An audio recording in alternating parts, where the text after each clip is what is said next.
I wanted to get on here and talk about something my daughter just asked me about our family history.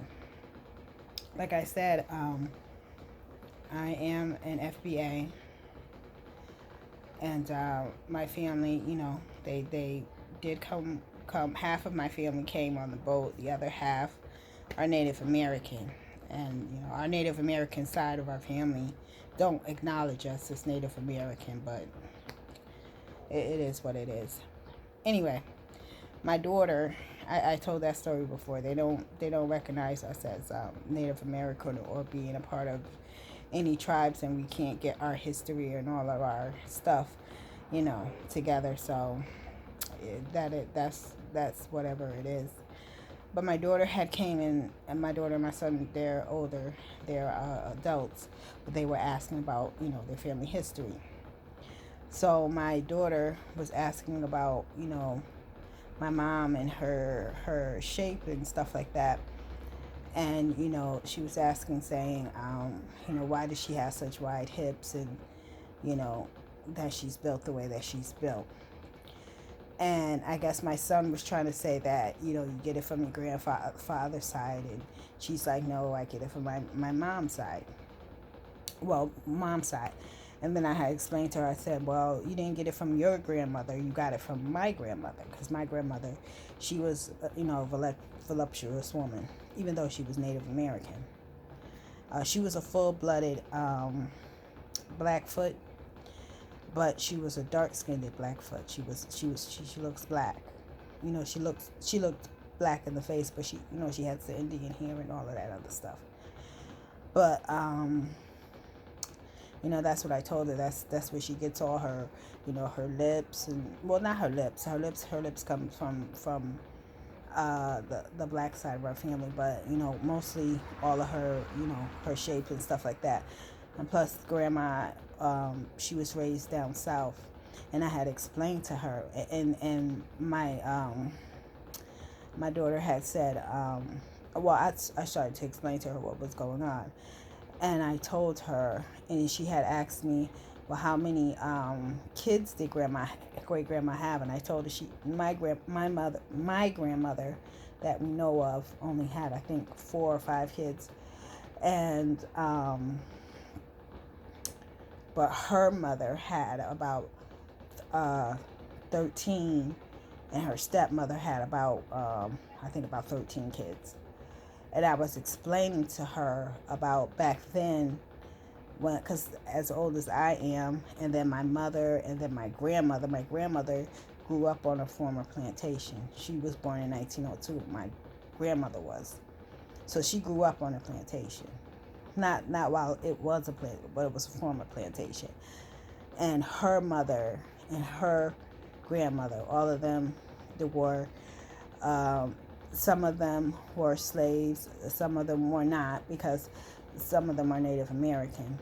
But but my mother's father, his family were all slaves, because they were all from Africa. They were all from the boats. So my mother's father, which is my grandfather, his family was the slave family. They all came from the boats and stuff, and that's where we got our name, our surname Butler, because we came from the Butler plantation. But anyway, she, I was explaining to her, and I told her that my grandmother, she was Native American, and her mother, her stepmother, her aunts, all the women in her family were Native American, and a lot of them were mixed. They were half white and half Native American, because they were very pretty Native American women. That their mothers were very pretty Native American women, and the white men, they took these women, and they had children with them. So that's how we also got European in our family. So they took these women and made children with them, and all of her aunts and all of her family and stuff, these women were made to have children, and I remember the stories my grandmother used to tell me about, the women having children on the where they lived at the plantation, and that they used to have to hide the babies because the Native Americans were angry that these white men would make babies with these children, because a lot of my grandmother's family members are mixed, half white and stuff, and so they would have the children. They would have to hide the children that they had, and the only people that would help them hide the children were the black people, because the Native Americans would try to either get rid of the children or something like that. That was before the children that were mixed with Native American and white became popular. Because before they wasn't popular, the chiefs thought that the white man was trying to take over the genealogy of the Native Americans, and they did not want their women having white men's children. And so that they would find the children, they would kill them. And so grandma used to tell me, and it was really horrible stories, because she used to cry about it, about how she had to run and hide babies, bury them, put them certain places so nobody could find them, and they would have to take the babies out of town to maybe get raised someplace else or something like that, or be raised quietly. And that's how she kept a lot of her brothers and sisters. They had more brothers and sisters than what's really known. And back then, the only people that would protect them, protect my grandmother and her aunts and her uncles and her aunts and all the women in her family, were the black men. Because the Native American men didn't want nothing to do with them once a white man touched them. So they went ahead, and that's how my grandmother married my grandfather. And, well, she didn't marry him. She was trying to marry another man. And that man was murdered by, they believe he was murdered by Indians. My grandmother said that he was murdered by her tribe, because my grandmother was full Cherokee, even though she was black skinned. They still wanted her because of her bloodline. And they murdered the man that she wanted to marry. And so she wound up marrying Granddad. And because that was his relative that she was going to marry. But then she married Granddad, and she married him for protection. But they loved each other. They really did. They were a mess. They were a mess. From watching them from that long time up until the 70s, when I was a little girl, they were a mess. But that's another story. Anyway, she married him, and he made sure to protect her and her children, and because she had 2 other children before she had my grandmother with my granddad, and so before she had my mother with granddad. And so, and the other 2 were Native American men. They were full-blooded Native American. My mom, she was half Native American. But at that time, by the time my mom was conceived, it became a big thing for them to have children with a lot of the half-breed Native Americans, which my grandmother used to call Injuns. She didn't call them Indians, she called them Injuns. Those were people that they considered fake Indians or not full-blooded Indian or whatever. She called them Injuns. They were upset, and they would try to get with people like grandma, or women like grandma, to order to increase their bloodline into Native American, because it was a big thing. They, at this point, everybody wanted to be Native American, because Native Americans were having these deals with the white men, with the land and all of that other stuff. So people were trying to become Native American now. It was a lot of things going on, and there was a lot of baby milling going on. They were making them have babies and all of that other stuff. And so when my mom was born, grandma told me this story. After she married, because she went and she married granddad, and then Oh, did she marry him after or before? I don't know, but she married granddad because she loved them, and she didn't want them. She didn't want nothing to do with her tribe, and she didn't want nothing to do with the Indians. They wanted her because she was Indian, and so they got married, and the Indians really wanted. I guess grandma talked to them or whatever, but they really wanted my mom after she was born. My mom looked. She's light skinned, and she's red bone. She's really red bone, and she was like the perfect baby, especially because she was a girl. They really wanted girls. They tried to kidnap mommy and take mommy away from grandma, and granddad wouldn't let them. Granddad and his family wouldn't let them. He went to them and told them, said, look, she's married to me. Leave her alone. That's my baby. Leave us alone. And she is his baby. She looks just like him. But she was just light skinned. Granddad was light skinned too. And I guess they thought in their mind, but then too, she had the anesthetic. She had the Native American anesthetic, which is the real pretty red color. And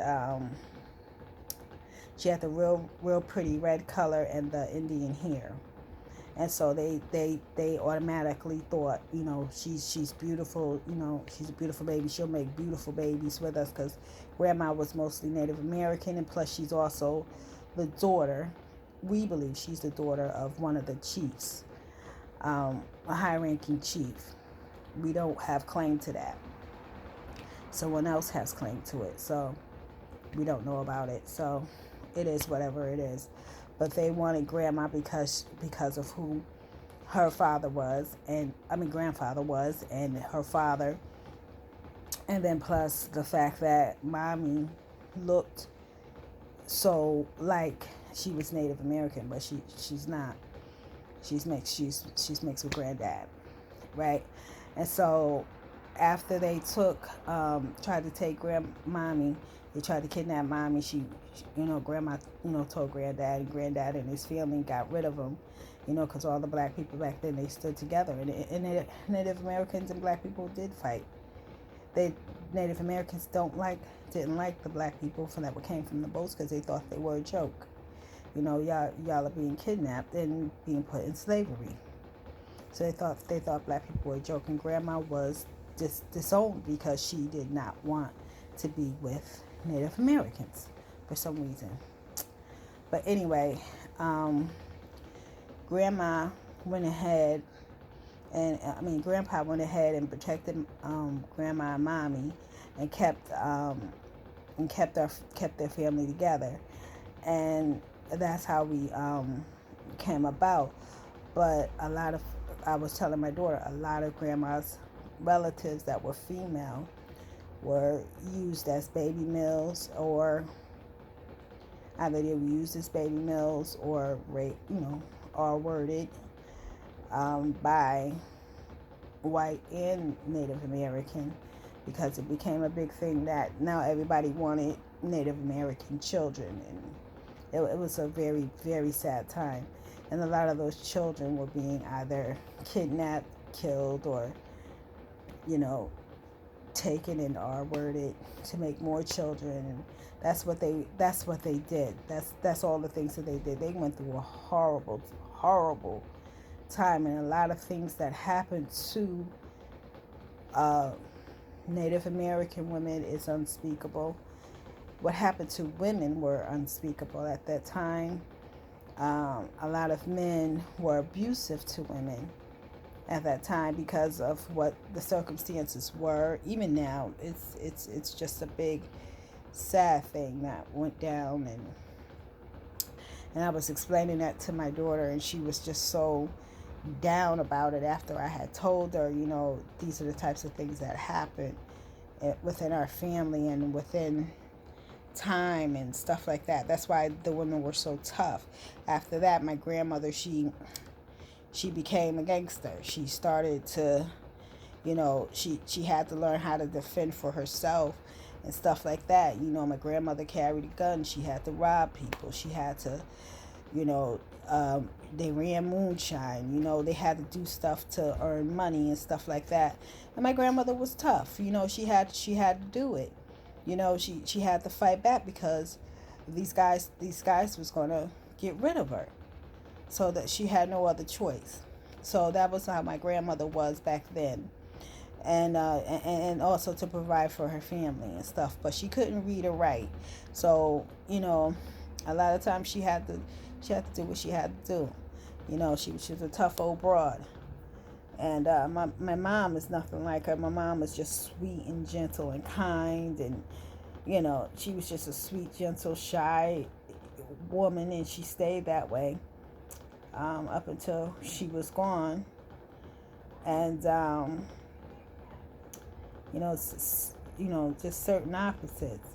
But grandma, yeah, she was a tough old bird. She had to be for what she was going through. And I was trying to, tell my daughter that, those type of things. But grandma used to tell me the stuff that she was going through with them hiding the children and, having to fight with the fake Indians and then having to fight with the real Native Americans and then have to stand on her own or stand with her husband when he had to go and fight because grandfather had to fight constantly with all these three different things. So he had to have a tough woman to help him fight, And so that's our story. One of our stories. I might give a thing of the courageous things my grandmother did. She did a lot of things, and like how I said, when they tried to kidnap my mom, these people were relentless. They were trying to grab mommy because she was pretty, and my grandmother was like, "No, you're not touching my baby," and boom, boom, boom.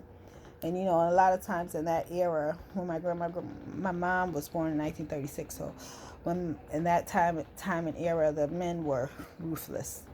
They had no filter, so they were doing a lot of evil things to children and to young girls. Even now, they're still doing evil stuff to young people. And so, I let my daughter know about that, and I let her know to be grateful of what she, as the time is now, that we don't have it as bad, and hopefully it'll never get that way again. But yeah, I was telling her history, and how we came about, and like I was telling her, all the children that are in our family, they wasn't there just because, grandma liked going around, sleeping around or stuff like that. No, it was a lot of times they were being used as baby mills, or, or they were being R-worded, and you don't want to kill your baby just because, someone did something horrible to you. You're gonna hurt a baby. And or it was a lot of things. But grandma was really, when she told me the stories when I was a little girl, as she told me these stories, I never thought these stories would be so important. I mean, I knew that they were important to her because she was very pained about it. And sometimes she would cry, and I would just sit there and let her talk to me.